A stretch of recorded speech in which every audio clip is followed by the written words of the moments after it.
and helped us found our Tufts New Economy group. Tufts Institute of the Environment has also been very instrumental in helping to make sure that we had the funds to put this together.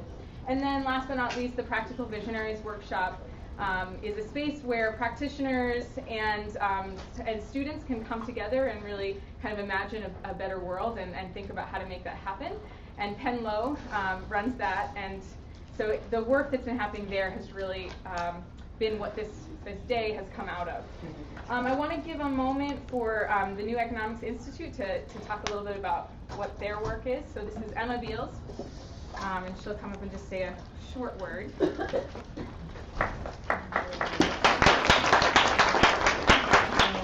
Hi everyone, I just got tangled behind my own live stream device. But I'm a representative from the New Economics Institute. I work with a few other staff members who are hopefully going to be here in a few minutes. But we're actually working with over a dozen campuses across the US and even Canada this semester as part of a pilot program called the Campus Network Program, where we're supporting new economy themed summits like this one. And they're happening all over the place. Last weekend, a few of us were in Boone, North Carolina. One of us was in Spokane, Washington, and Vancouver, British Columbia. And we're exploring a whole number of themes with these.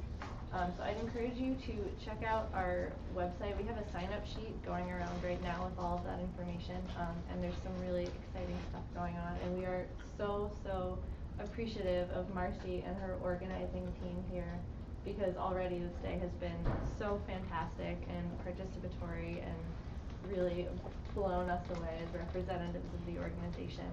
And I also have the honor of actually working with Frances Moore Lappe as part of another internship. So I'm excited that this could all come together, and I will give it back to you. Great, thank you. So I have the pleasure of introducing our keynote speaker, Frances Moore Lappe. We are so thrilled to have her here today.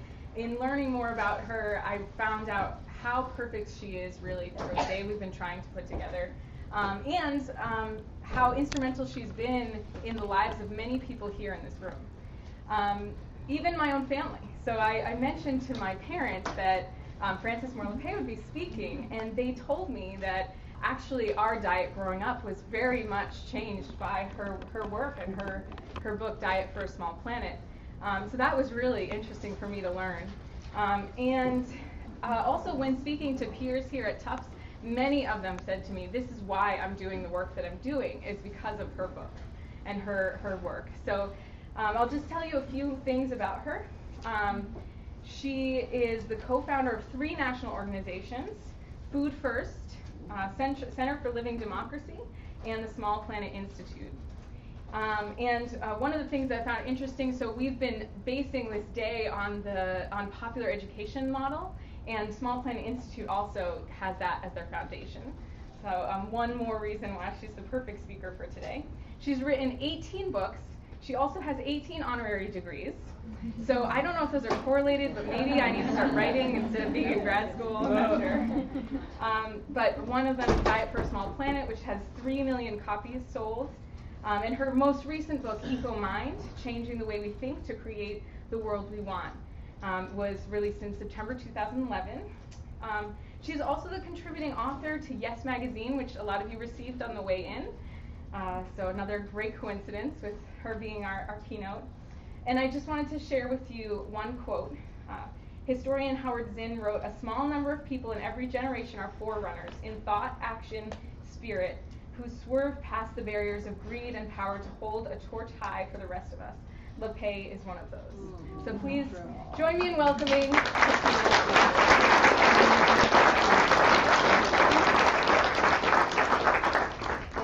Thank you. What a beautiful introduction. And I feel so full of adrenaline because I'm so excited to be here, and so much at home because I feel through Emma that I and the New Economics Institute just profoundly aligned with everything that is going on here. So it's a wonderful combination of adrenalized alignment. So I will jump right in, and I have to talk really fast because the older I get, the more I have to pack into every speech. And getting up there. So I will start, though, with invoking one of my favorite lines from an unusual source, but it is this. It is far too late, and things are far too bad for pessimism. And that is really kind of the theme song of my life. That's Dee Hock, founder of Visa, go figure. But anyway, I love the sentiment. And so I want to start, though, with a couple of things. First, I want to warn you, or invite you, that after I finish my talk, instead of going immediately to Q&A, I'm going to ask you to turn to your neighbors and say to each other, okay, I really disagree with that, or what was she talking about there? And figure out what's a question that you want to ask me. We'll do that for about 5 minutes, and then we'll open it up to questions. And so I think it really gets us all vetting sort of what is the key stumbling block or the key disagreement, or makes it more interesting. So be ready. So I want to ask you, though, first, how many of you are seriously worried about the fate of our planet? Just about everybody in this room. Now, how many of you feel that you have a working hypothesis for how we got into this mess? You have a theory of why. Well, that's a lot bigger percentage than I sometimes get to that question, because the reason I ask that question is that it seems really clear to me that unless we have a theory of why, how did we get into this mess, then how can we possibly reverse the spiral, right? So I'm very interested in all of those who raised your hands. What is your theory? But I have the mic. So you're going to hear my theory. And it's an evolving. I want to say I'm not speaking the truth. I'm sharing with you my working hypothesis that gets me out of bed in the morning, and it's always evolving. So here's where I begin. I start with the assumption, and you can challenge me on this if you will. I start with the assumption that solutions are known. Solutions are known. Whether we're talking about the energy crisis. Yes, the sun supplies us 15,000 times every day with the dose of energy compared to what we're currently using in fossil fuels. There's plenty. And did you know that Germany, cloudy, relatively small country, Germany produced half the solar energy in the year 2010. Now, if Germany can do it, you can tell me that there's some problem here? Yes, we can use this renewable source. Poverty. My generation, the 1960s, we cut the poverty rate in half in this country in a little more than a decade. In Brazil, in 3 years, from 2003 to 2006, they reduced the rate of poverty in their country by a fifth. That's historic speed. We can do that too. So if I'm right, if you agree with this premise that solutions are known, then my next observation is that the only thing we really have to worry about is why we feel so powerless, most of us, many of us, to manifest what we know. That is the real thing that I've been trying to figure out. What makes us feel so powerless if the solutions are right in front of our noses? And so that's where I began. And here's how it all started for me. And some of you, as Marcy said, you know this, but I started just a little bit older than many of you. I started in my mid-20s with an intuition, and many of you share that intuition. Food would, we all eat, right? If I could just understand why are people hungry, that would start to unlock these mysterious economic and political questions. And so I just want to take you, if I can, there I am, sitting on the log, pondering why hunger. Because we were being told then that the earth was running out of food. The Paddock brothers wrote a book predicting, this was in the late 60s, predicting global famine in 1975. So I said, okay, I can figure this out. And I sat many long hours in the library, and pretty soon, it didn't take long, literally putting 2 and 2 together to realize that there was then more than enough food to feed all of us. And today, the headlines are saying exactly the same thing. And yet, today, there's 20 to 30% more food per person than there was when I wrote Diet for a Small Planet. So there are now about 2,800 calories produced for every person every day on this earth. And that's just on the leftovers. That's just what's left over after feeding a third of the world's grain to livestock, a third of the fish catch to livestock. and converting 40% of our corn crop to fuel. Enough to feed, Lester Brown said, enough to feed a whole population the calories that we consume in this country. So my question grew. In the 90s it grew to, okay, it's not that there's scarcity of food. And then there was the question by the 90s, how could this bright species, human beings, turned our food supply into a health hazard? Because already we were seeing what we see today, the beginning in the 90s, that 4 out of 6 of the most deadly diseases in our country today are linked to our diet. So what's going on? So my question kept growing until finally it got to the biggest question I could think of, which is this one. How can I make sense of the fact that we together are creating a world that not one of us would choose? Because I never met anyone who said, yes, yes, what can I do this morning? Turn off the alarm and figure out how to make another person go hungry. It's not, we don't think like that. I've never met anyone who would really choose this world that we're creating of needless hunger, of needless destruction of our environment. So that seemed to be a really puzzling question. What could be powerful enough, another way of saying this question, what could be powerful enough to make us so powerless, to make us feel so powerless that we can't together create the world we want? And I've been helped by many great thinkers over time, as you can imagine, trying to figure this one out. Erich Fromm wrote in a book in 1994 that it is man's humanity that makes him so inhumane. And it was, the light bulb went on for me because he's talking about this unique feature of the human consciousness that we don't see the world as it is. We see it through culturally formed filters. We literally can't see what isn't inside our mental map, so to speak. Einstein, I just found this very interesting quote, 1926, in a letter to Heisenberg. He said, "It is theory which decides what we can observe." So what is the working theory? So that, I'll tell you just a homey story though to make this very real. 2 Thanksgivings ago, I got out of bed excited to make my favorite root vegetable dish. And I rushed to the cupboard to find my favorite Dutch oven, and it wasn't there. And I looked it up and down, went down to the basement. I got so annoyed. Who borrowed my Dutch oven? I gave up, and I did something else. Hour later, I turn around, and there it is. Except that it has a plant in it. And I couldn't see it. Even though it's big and red, I couldn't see it because I was looking for something to cook in, not a planter. So it was my mental map, really. You know, it took me a long time. I did see it, but I laughed out loud, right? Because it was so emblematic of my message that we see what we expect to see, and I wasn't expecting to see a planter. So what I came to see is that this old saw, seeing is believing, is not so true. What is true is believing is seeing. Believing is seeing. So what I'm trying to do in my own life to break out of powerlessness is to see with a different lens. And that is the delight, because let me just keep in this explanation of why we're in the mess mode though for a minute.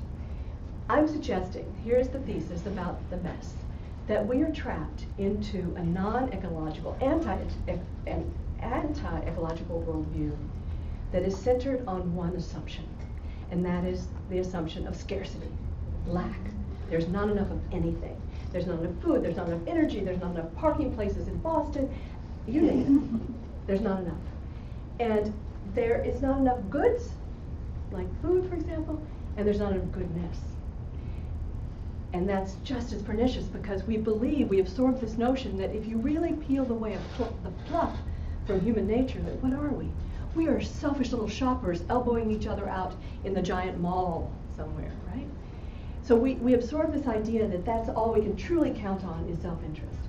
And so it's like my blindness to the Dutch oven is that we see through this filter, which makes it really hard to see an ecological worldview. So I'm suggesting then that we live within a dominant scarcity mind that keeps us trapped. I'm going to allude in a moment.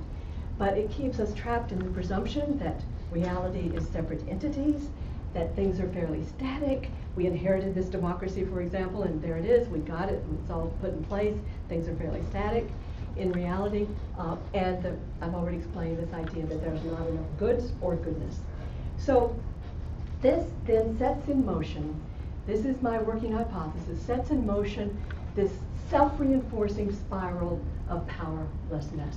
Remember, in the beginning of my talk, I said this is what we've got to understand. What robs us of power?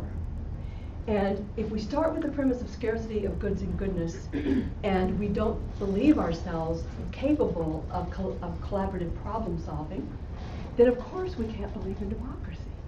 And of course we fall for the notion, this magical idea, Ronald Reagan called it the magic of the market.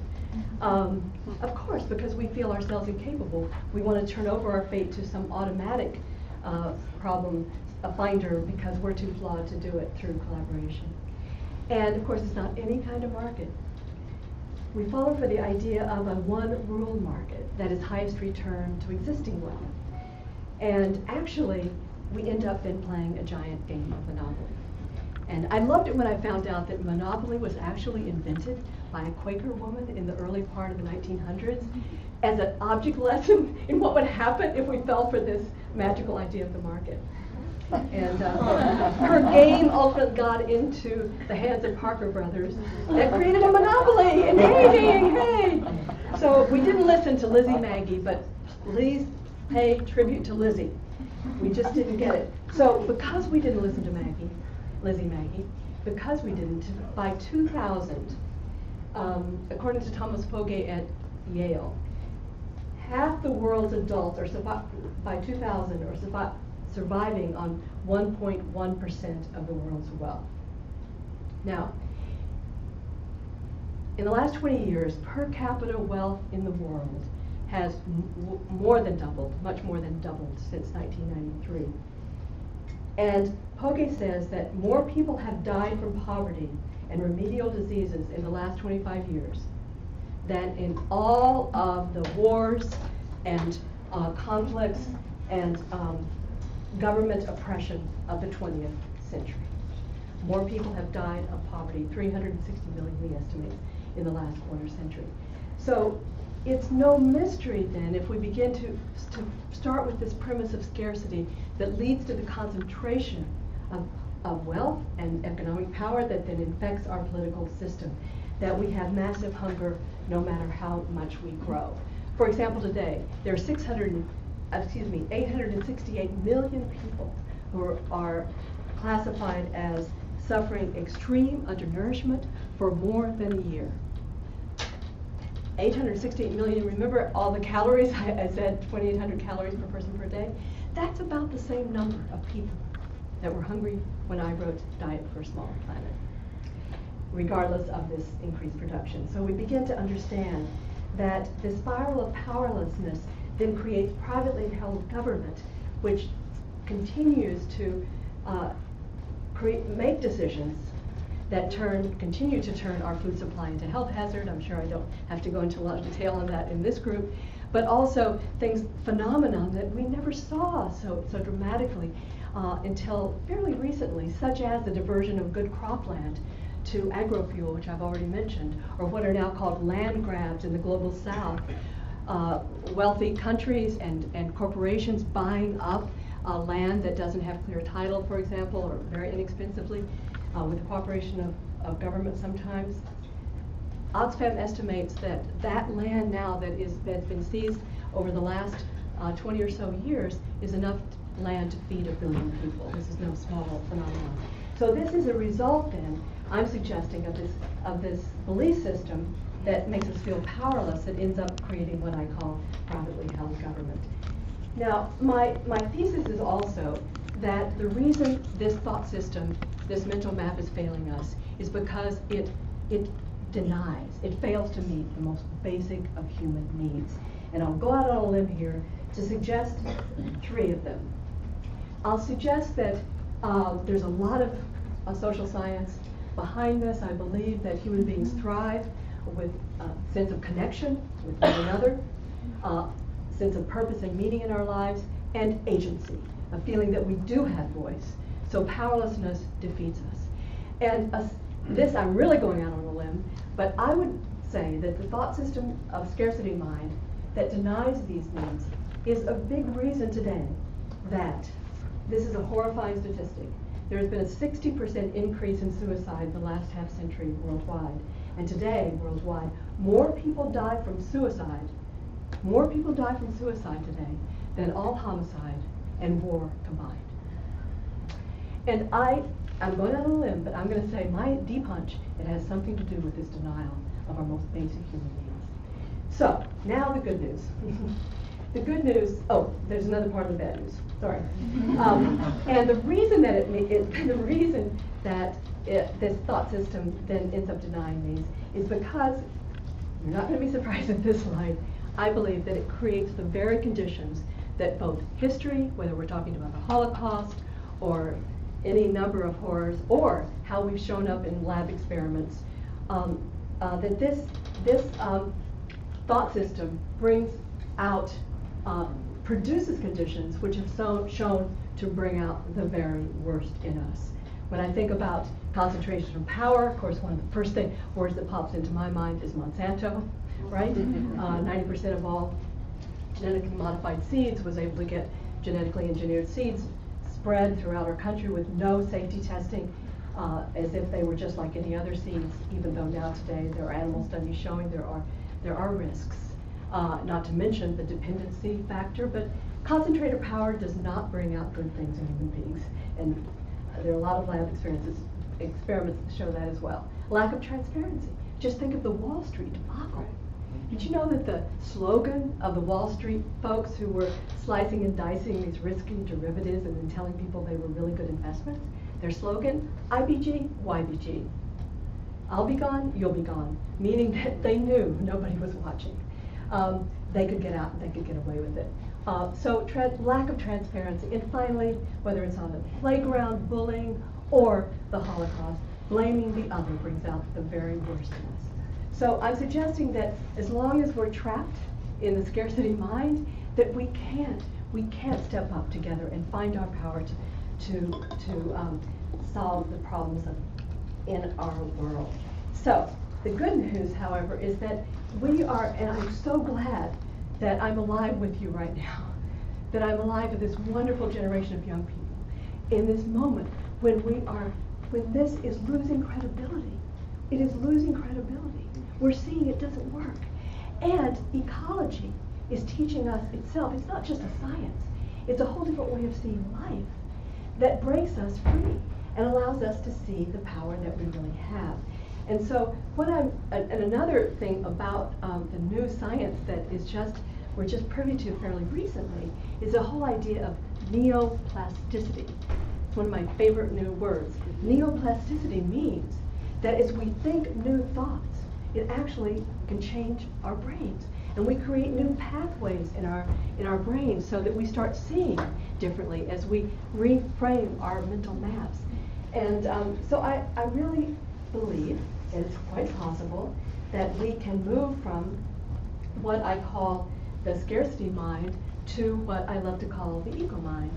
And these three C's, from the three S's to the three C's, is pretty basic to the ecological worldview, of course, that everything is connected, that one of my friends in Germany, a physicist, Hans-Peter Dürer, said, Frankie, in biological systems, there are no parts, there are only participants. And that is a way of talking about connection that is just so basic. And in the little book, Music of Life by Dennis Noble at Oxford, he says, in biological systems, there is no privileged component telling the rest what to do. Rather, there's a form of democracy in which all elements are shaping all other elements moment to moment. And that's the worldview we start to see through an ecological lens. And therefore, we move from the sense of things being fixed and stuck to continuous change. And since 1 and 2 means that we're all connected in this change, then moment to moment, we are creating the reality. And we can take conscious choice of that.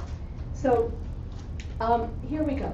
Then this opens up everything, because we can see how even in the environmental movement, often we still are framing things out of the old mechanical scarcity mind metaphors. And I just want to give you a couple of examples of what I mean about how we environmentalists need to think carefully about our metaphors. And I would say that I've heard this phrase, we've hit the limits of a finite planet, we've got to cut back, we've got to be responsible, profligate, we've got to be more self-limiting.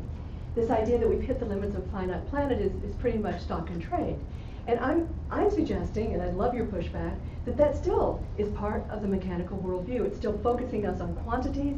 It's saying, oh, nature's limited out there, we've hit the wall, ouch, we better pull back.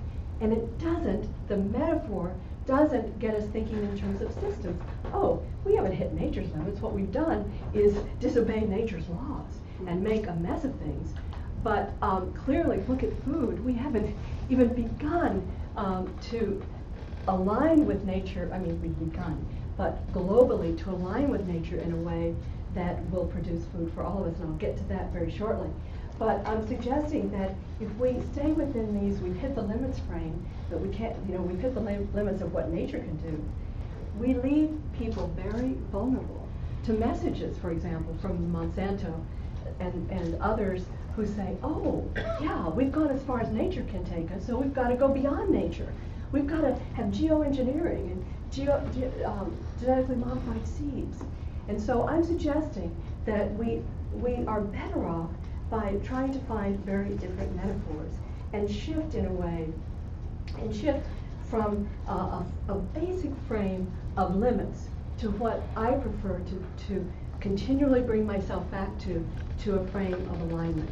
The goal is not just squeezing ourselves within a finite planet, but aligning with the genius of nature. And whether it's zero waste or the whole notion of cradle to cradle, that is what we're talking about, is that going with the flow of nature rather than resisting and disrupting the natural genius that and healing that nature is. And so, this means we can take a deep breath, right? We can say, oh, just the word alignment, I sort of kind of ease up a little bit. And it moves us into a very different spiral. We can reverse the spiral of powerlessness. So what I'm saying is, if we start with an assumption of what does nature tell us, then we have to ask, who are we? And if we really look at the evidence of our nature, we see, yes, we can brutalize one another, as I was warning, that in the wrong context, all of us, not just, well, most of us at least, in the psychological experiments done, or the Holocaust, most people went along and behaved in very unethical and brutal ways. We know we're capable of that. But also, what are we finding out? This brilliant new neuroscience and sociology and anthropology, we're also finding out we can start with a very different premise about human nature. Yes, we can be that way. This selfish little shopper image in my head. But we also have these 6 extraordinarily powerful pro-social qualities that got us to 7 billion. We are the most successful species, quote around that, because we are the most cooperative. And part of cooperation is a sense of fairness, because we knew if the rules were broken and people didn't enforce the rules, then community would break down. And we knew we depended upon communities to survive in our tribal days. So I don't have time to go through all of these, but there's tremendous evidence. So exciting to read the new science about these qualities that are in virtually all of us. And I'll just say on the cooperation theme that at Emory University, they put people with the MRI, functional MRI, looking at their brains, and some people were competing, others were cooperating. And they said that the people who were cooperating actually had pleasure centers that were activated that were like when you eat chocolate. Cooperation is so much fun. As you all know, who planned this day. So we can start then, not with a naive assumption that that's all we are, but with a very science-based and ecological understanding that, of course, we were shaped by our context to have these qualities. And that then sets in motion a very different spiral. the spiral of empowerment. And this spiral of empowerment starts with the assumption that we have these basic 6 qualities that we can count on, that we are taking cues from one another moment to moment. And one of the great breakthroughs in neuroscience that I love that reinforces this worldview is mirror neurons. Do you know what they are? Anybody heard of mirror neurons? Well, Emma has. But okay, it's like this. When I'm doing like this and jumping around, there are neurons in your brain that are doing that too. Imagine that power. I'm going to come back to this in a minute, but remember, I even have a Google alert from mirror neurons in my inbox because I want to keep up with the latest about it. But that's how wired we are to one another. And think about the influence that's going on. So we can start with the assumption that we do have it in us. We do have these positive pro-social qualities. If, like ecology teaches us, we're all products of every organism is shaped by its context, right? That's a core lesson of ecology. If we step up and believe in ourselves and create the rules that and the structures that bring out these qualities. And so what are they? They are the opposite of what brought out the worst in us. They are continuous dispersion of power, transparency in human relationships, and mutual accountability. I have a funny experiment I read about transparency. You in university life will appreciate this. Somebody in a university somewhere had an honor system coffee station where people could walk up and just take coffee and put their money in, but the faculty weren't paying. And so somebody had the bright idea to put a photograph of human eyes above the coffee station. All it took was reminding people that their peers may be watching them, and the rate of return, I mean, the honesty factor went way up. So transparency, we really react. And then mutual accountability, the opposite of blame, meaning to me, if we're all connected, then we're all implicated. We cannot just point fingers. Why did the financial crisis happen? Why does Monsanto have the power that it does? It's in part, because we enable it, right? And you understand what I mean. It's the both-andness of accountability that is so critical here. So these 3 conditions need a name. I'm convinced that human beings can't create what we can't describe and have a name for. And so, all humility, I have a name that I've been pushing for 20 years. And well, I'll tell you a little story about it. This name, I kind of believed in it, but then I ended up in India with my daughter in a seed storage unit, spending the night on a hard bunk, and we lit the candle, and there was this giant poster in Hindi, and the only words in English on it were this name that I had come up with in Vermont at the time, and it was being used in India, and I said, yes, this is the name. So the word for it is living democracy. In other words, democracy as a living practice, democracy not something that we inherited, not something that is done for us or to us, but what we ourselves create together. It is living in the sense that it is ever evolving, and it is living in the sense that it's our daily practice. It's the choices that you are making that shape around us, as well as the political structure that we create together to keep the rules fair and transparent. So I think we need to be able to name it. And my daughter and I came up with a metaphor when we were traveling together, and this was in rainy Seattle.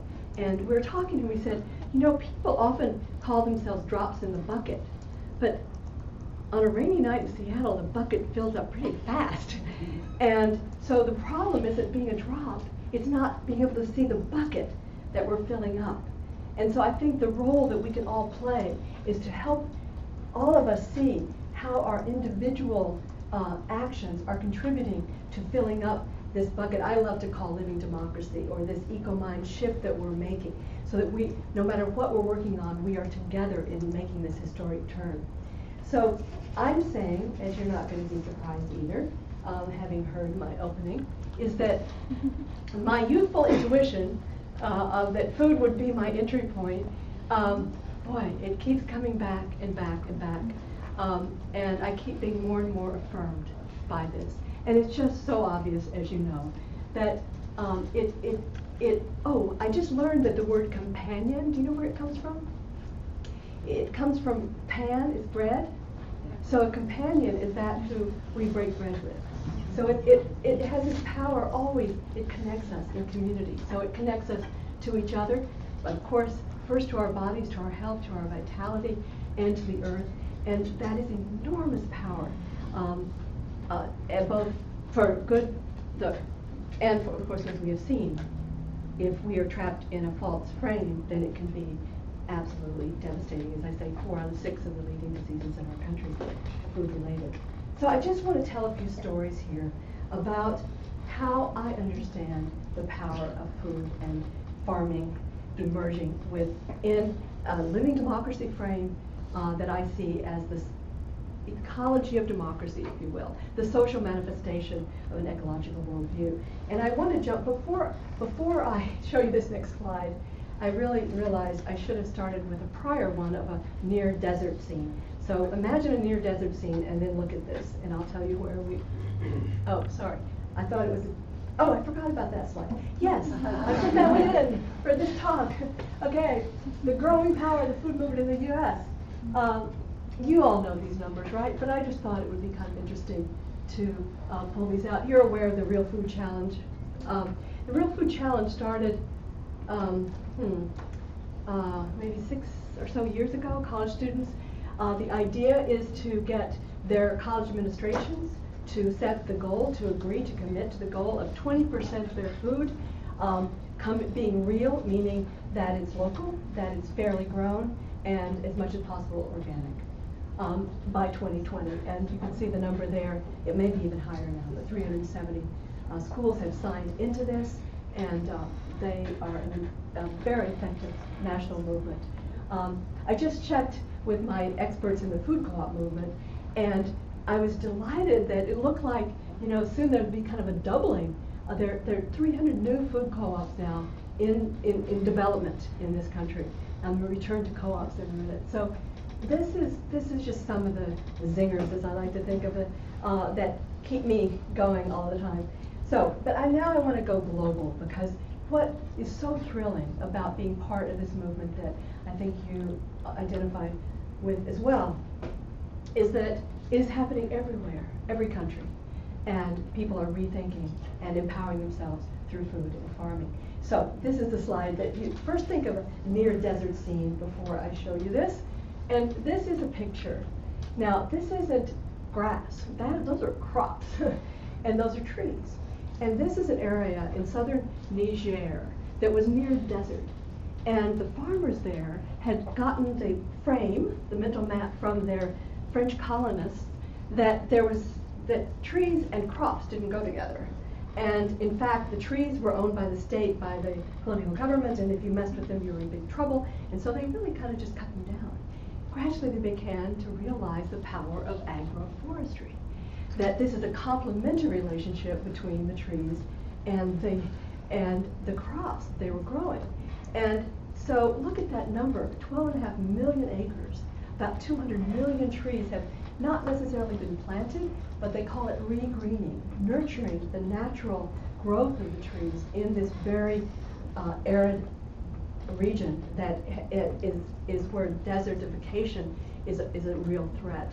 And so I show you this slide because it brings up for me this most exciting fact that the farmers who are making these breakthroughs in Niger, Burkina Faso, elsewhere, that they are our real climate heroes as well. Mm-hmm. As you know, that this is holding this organic approach, this cover is holding more carbon in the soil, and so I was struck last year, I believe it was, a think tank in Spain put together this estimate. They said that if the entire world moved in this direction of organic small farm agriculture, relocalizing, and stopped tearing down rainforests to grow feed for livestock, and stopped intensive animal operations. That within a few decades, those changes in the food system alone would deal with about half of our greenhouse gas emissions reduction goals. And I could point you to that study. So this picture just makes me so happy. If you're interested in this, I'm on a listserv sort of thing where I get not a listserv, but I get updates about what's going on in this. And every time I look at it, it's just more and more impressive. So I want to jump though to another part of the world to show the scope of what is happening. Andhra Pradesh, India, where I was in October, had been called the pesticide capital of the world, right? And now there's a movement there they call it non-pesticide management in some areas, but a leader in this is something called a women's group, the Deccan Development Society. And these are the women who I met. Now, what are they doing there? Their arms are outstretched. Pledging to three things to one another. They're pledging that they will not use GMOs. They're pledging to pass on their knowledge to the next generation and to use organic practices. And they have gone, the village I was in, these women had gone from absolute destitution, just misery and oppression, part of it, from their landlord, and part of it from their husbands, the brutality of spousal abuse, and so poverty so dire. One of the images they told me is they only could afford one sari. So even to wash, they could only wash part of their cloth, and then they let that dry. It was so humiliating, and they were so hungry. And now, these villages that I got to visit, they have achieved complete food security for everyone in the village. And through this multi-cropping, and they have their own medicinal gardens which they grow and share the plants. They could take caravans out to last year it was 55 villages. They took seeds and taught people about seed sharing to get them off of the GMO and the pesticide route. And so it's an extraordinary movement. And now at a larger scale, this Deccan Development Society is a very pure form of it, but even less thorough. This is now supported by the state, reaching out to about 3 million acres. So this is not some little pocket somewhere. These are people recognizing that by moving to organic agriculture, they've reduced their costs by about 30 or 40%. And they're reporting that the poisoning that they were experiencing from pesticides is virtually eliminated. There's so many stories I'd love to tell you about, but I need to move on here. So these are the kind of stories, small yet big stories, that change the big story. The big story, there's not enough, we're running out, climate change is going to make us all start. And it starts to and say yes, as we align with nature. And what changes is not just our relationship with the earth, stop poisoning ourselves as these women are, but it's changing relationship with one another. The pride, the joy of these women's faces. And they also told me that the men in the community are no longer abusive. And because they stand up, if there's any abuse, they go together and they confront the men. In fact, when I was there sitting in a circle with them, there was a young man who brought us tea. So this dignity that emerges as people empower themselves, that translates into different power relationships among people in the community. So it's not just with the earth that things change, but with one another that things change. So here I'd like now to move to, as we, in this telling stories, which is a very important part of our role, of what is emerging, to change the big story of scarcity to the story of possibility. I'm going to name 4 what I call course changers. And one, I've just got to say it out loud, and I don't, it's what it is, that we've got to believe in democracy. We cannot settle for the best democracy money can buy. So whatever else we're doing, whatever food question we're tackling, I think you agree with me, we can't look at it in the face, as Larry Lessig says, and say that we can really tackle it unless we are also getting our democracy. So just to give you a little inspiration and a little impetus, there's a global study about the impact of money in politics, ranking countries in the world, And at the top was Germany at 83 in terms of really dealing fairly well with keeping money out of politics. Do you know where we are?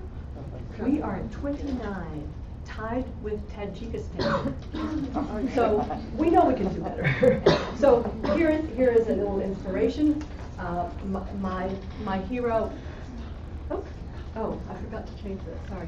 Here's my hero, Deborah Simpson, and she exemplifies what can happen.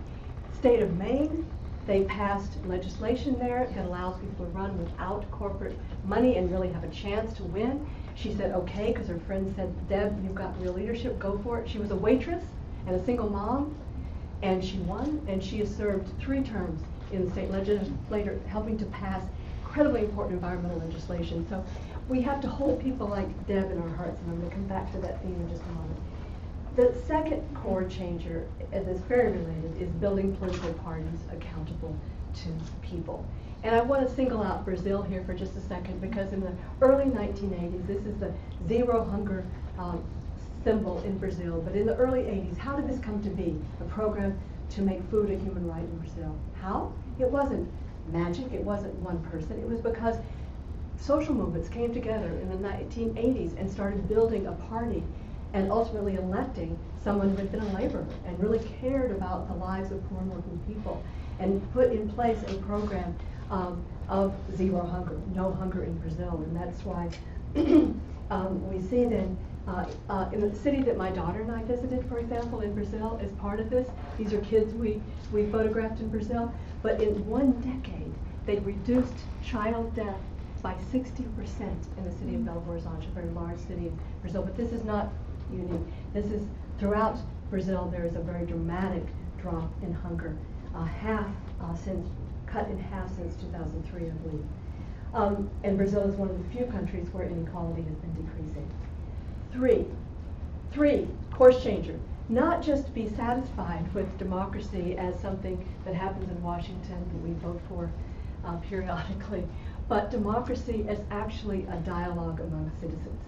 And here are just examples. This is from Mali, citizen jury, talking about what direction they want to go. But I want to bring us down to here, because I grew up in Texas, and believe me, I thought Texas would be the last place on earth that there would ever be renewable energy. All we ever heard about was oil, right? But in the 1990s, 8 utilities brought together ordinary citizens in Texas, and it's too much to explain, but they got information. They learned about the consequences of the different choices, and they changed their minds a great deal. They shifted a lot in favor of renewable energy. And this process then is one of the reasons that now Texas is a leading wind producer in the world. And it's one of the reasons that the U.S. Looks pretty good in that category. So this is an amazing example. The middle example from India is India is one of the few countries in which forests are getting healthier because the government devolved responsibility to self-managing groups. Okay, so I just got the signal here. I'm going to jump over and jump to the end. Okay, let me just say, this is not going to surprise you either. This was my final, the 4 course changers. The 4 course changers, this is, you can see it. Okay, now, I want to go back to that slide that I had out of order. And this is the end of my talk. Talking to you about what is very personally called for in this moment. What is very personally called for. And I call it bold humility. That was that slide that I just jumped over. But what I mean by that is that that we, I believe, are good enough. We have these deeply pro-social qualities. But what's really hard for human beings is to find the courage to break with the pack, to be different, because we are so social. And so what I think we all need to be working on is fear, and looking at it and realizing that, oh yeah, of course, we're social creatures. If we step out and are different, we're likely going to experience some fear. And maybe that's okay. Maybe it doesn't have to stop us. Maybe it just means we're exactly where we need to be. And so I've converted the pounding heart that I get when I'm terrified I just decided once in a setting where it was just pounding like that, and I said, okay, you talk about reframing. How are you going to reframe this? And I said, oh, I'll just call it inner applause. So I worked with it. But the point is that my point is that the ecological worldview is the key to understanding how we can build courage. If we know that we have these mirror neurons, we're constantly shaping ourselves by each other, right? Then we know what to do. We find and hold within us the most courageous people we know. We have picked them as our friends. If they don't want us, we just hang around with them anyway. And they will rub off on us. And so my lodestar of courage is this woman. She is my lodestar of courage. She planted 7 trees on Earth Day in 1977. And she realized desertification was taking Kenya. And she said, village women have to be tree planters. That's the only way we can possibly fight the desertification. And the the foresters laughed, and she was really humiliated publicly, but she didn't stop. And by the time Anna and I got there in 2000, there were 25 million trees that had been planted by the Green Belt movement she launched. Then, a few years later, she got the Nobel Peace Prize for her courage. And so it went into 45 million, but she had global standing. She teamed up with the UN Environmental Program at that point. They set, have you ever heard of Plant for the Planet? No, I had to go to a high school in Leipzig before I heard of it. But Plant for the Planet set the goal of 1 billion trees a year starting in 2007, right? And I thought, oh gosh, that's too ambitious. You know where we are now? Her trees have gone from 7 trees on Earth Day in 1977 to 12 billion trees through Plant for the Planet globally. And so I guess what I'm suggesting to us is that all what's really required of us is metaphorically looking then for those who aren't able to step out and keep walking and understand that fear doesn't have to stop us. We can keep going. And we just have to ask then, what are our 7 trees, you know? When Gari figured hers out, you're figuring yours out. And the influence is incredible. I just finished a new book called Connected. I don't know if it's new or not, but it's new to me, where they say that, you know, you influence your friends, but they then influence their friends, and they influence their friends, and then they said, and if there are really only 6 degrees of separation throughout the world, you are influencing half the world because you're already 3 steps out. With everything that you do, you have that influence through your circles. And so I guess where I am at this point in my life is that the key of an eco-mind is this, that with an ecological worldview, I'm not a pessimist, I'm not an optimist, but I'm a possibilist. And what I mean by that is that if we really internalize this connection, continuous change, and co-creation, then it is truly not possible to know what's possible, right? And so we're free, we're totally free to go for the world we want. Thank you so much.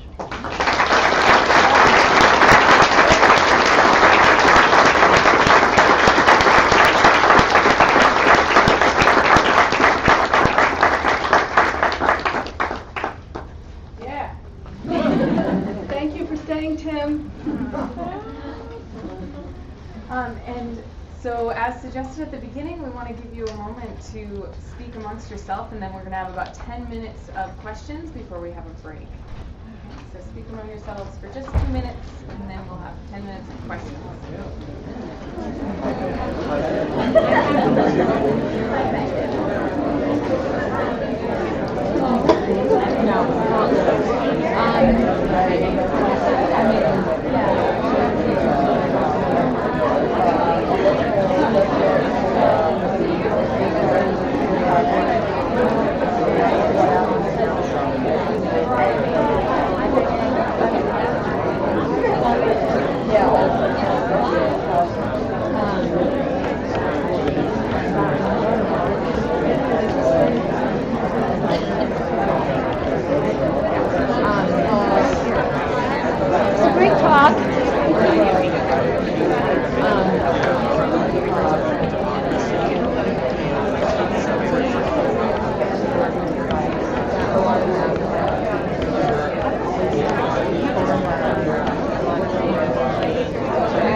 Wonderful. So, who has a question? Raise your hands and I'll call on you.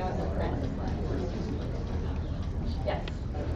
I was wondering what your thoughts are on the two sides of food production, where on one hand, in the 60s we thought, oh no, we're not going to be able to make enough food to feed the population in the future.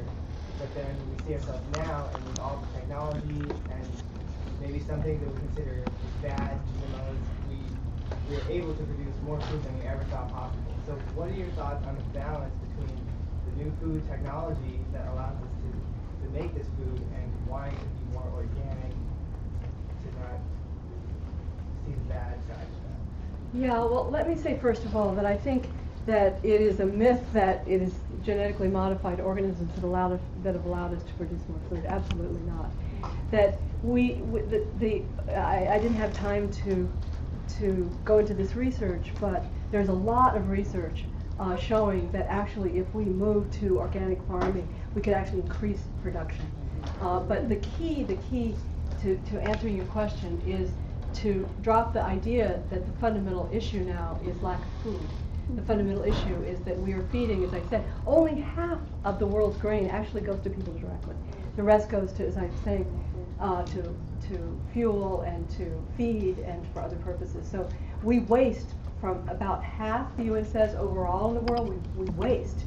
So much, for example, in the global south, so much of that waste is because people are too poor to have the storage facility to be able to.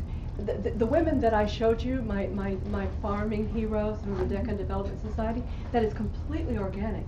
And they went from chemical dependency, dependent on corporate seeds as well, and they were spending 30 to 40% of, 30-40% of what they were taking in, they had to spend on those inputs. Now that they're organic and saving seeds, they are producing a whole variety of healthy foods. Many, the plot I walked in, it was an acre or two, and they had, I think, over 20 crops growing. So we have to let go of this notion that because it is developed in a laboratory, that it is more advanced. Because this is highly sophisticated. These women, they took me out and they said, well, if we run into this problem, we have this solution. If we run into that problem, then we have this solution. It's a whole understanding of the ecology of the farm. And they are just so healthy and vibrant. So in a global study done at the University of Michigan, I highly recommend that the primary author is Catherine Badglin. You can check it out. This was done about 5 years ago. Estimates from these individual studies that if the entire world went organic, we could increase food production about 50%. It would as much as 50%. It would mean some reduction in the global north, but again, what do we do with that? We reduce its capacity to feed us. So much of it goes into processing.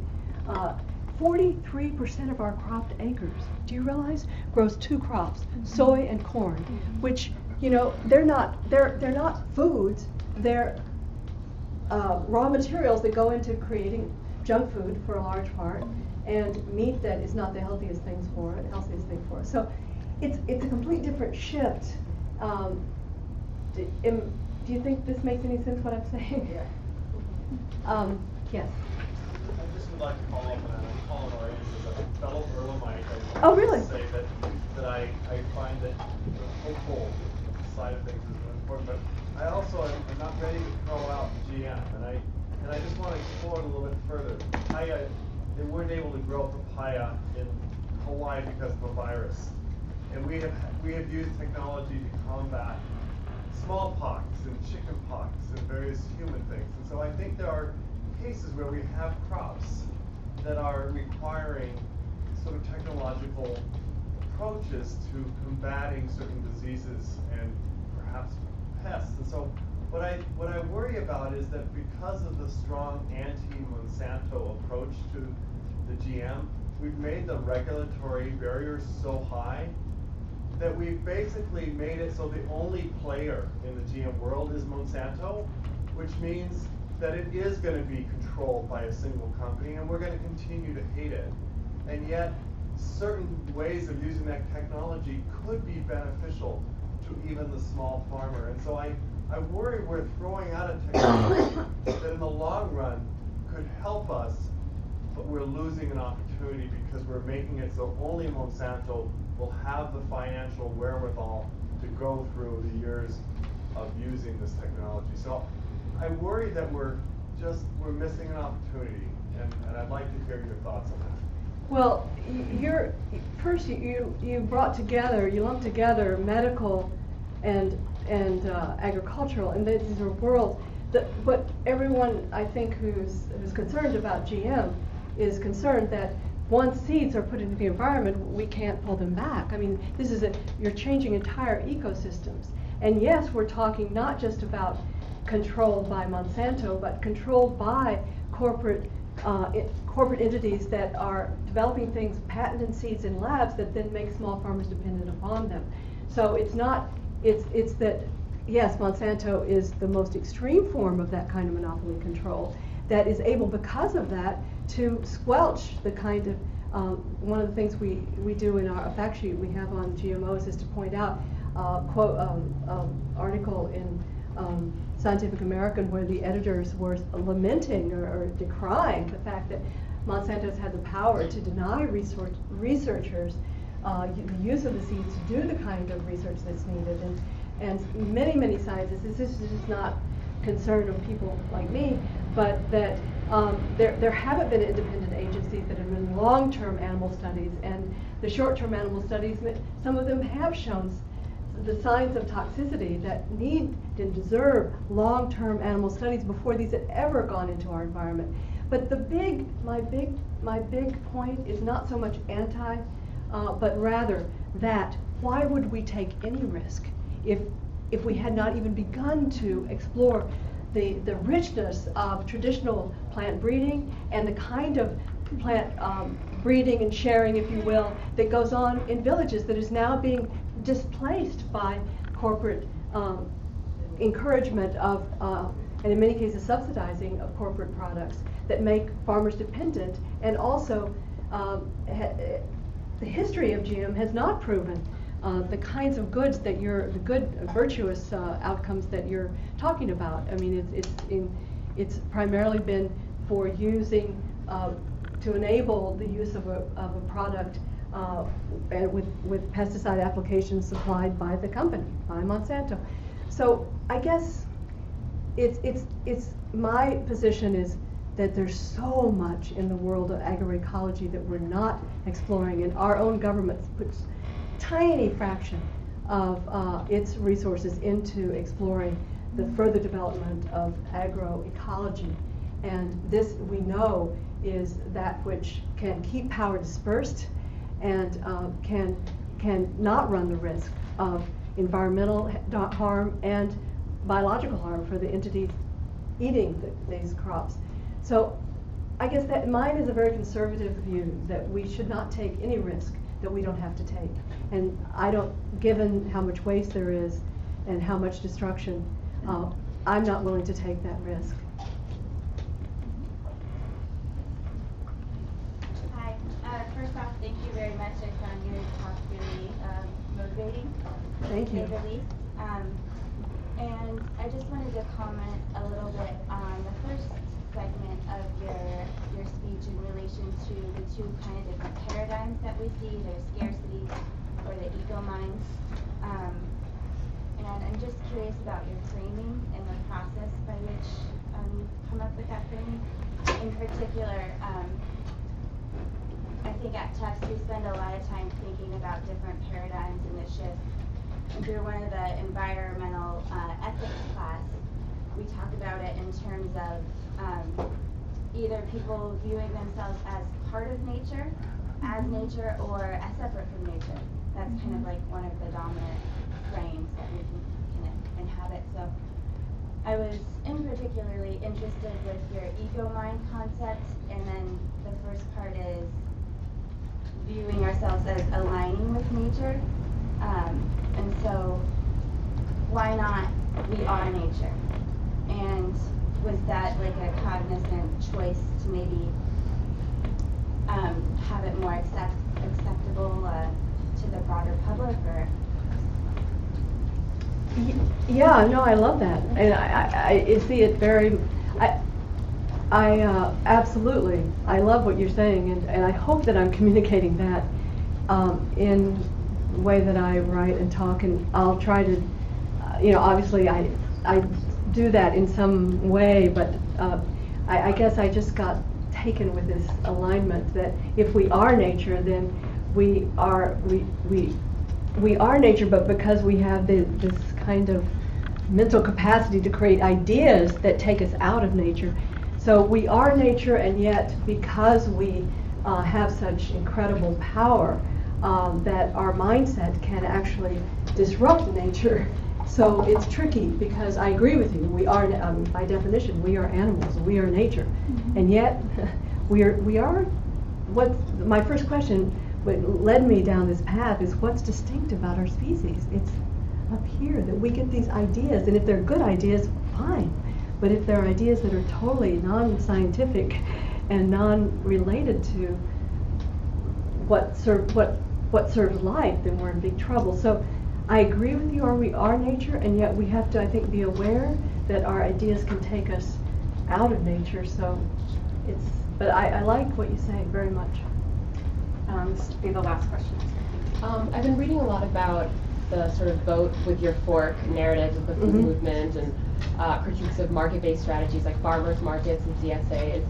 And I'm curious as to where you think the food movement, or maybe and the food justice movement, is going beyond or outside of market-based strategies that sort of create like niche markets or alternatives to the system. Where else do you see the food movement going that maybe isn't so much market-based or voting with your fork kind of? Well, to me, it's a big both and, in that I believe that, back to that alignment again, every choice that we make that aligns our lives with what we think serves life, including our own, the more powerful we are, the more we, the influence that we have is greater, because people say, oh, I didn't know that was possible, I can do that, and our lives are just so much more fulfilling. So that's part of the change, the whole meme, the what's possible is changing around food, and what is enjoyment,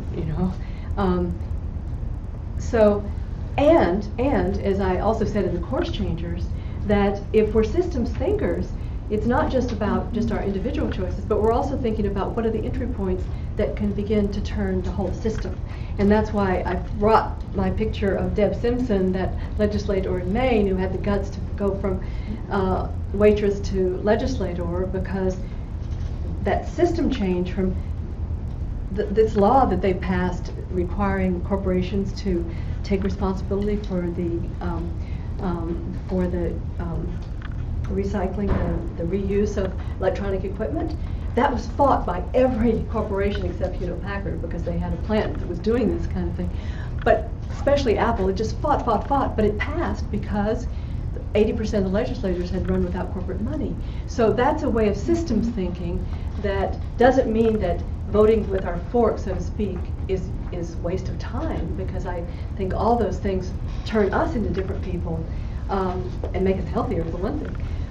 But also that if we're real system thinkers, then we have to see what are the points of entry that actually reverse the system pattern. And the system pattern that concentrates wealth is the one that is anti-nature. I quote Jane Jacobs in EcoMind saying that nature abhors monopoly, that nature is all about diversity. And so we have a monopoly now, control of our political system, and that's bringing out the worst in us. So that's what I'm really encouraging, and not one or the other. And I wrote a little blog that I kind of liked, that if you want to read, it's called Instant Gratification, My Have You Grown? And it was, anyway, just idea that instant gratification we think is kind of anti-ecological, and I was thinking, gosh, just what instant smugness I get, which is gratification, smugness I get when I'm hanging my clothes on the line, or when I'm using rags, they're so much more effective than paper towels, or any of those small things, but they are a form of instant gratification, or just the delicious food we're eating, so I just think it's a both but yeah, so I guess that's it, and Can I just thank you? Do you want to share that poem? Can I end the poem? Yes, please. If I can remember this. It says it all. Denise Levertov, Beginners. We've only begun to love the earth. We've only begun to imagine the fullness of life. How could we tire of hope? So much is in bud.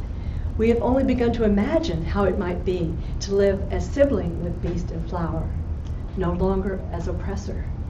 We've only begun to know the power that is ours if we would join our solitudes in a communion of struggle. So much is unfolding that must complete its gesture. So much is in bud.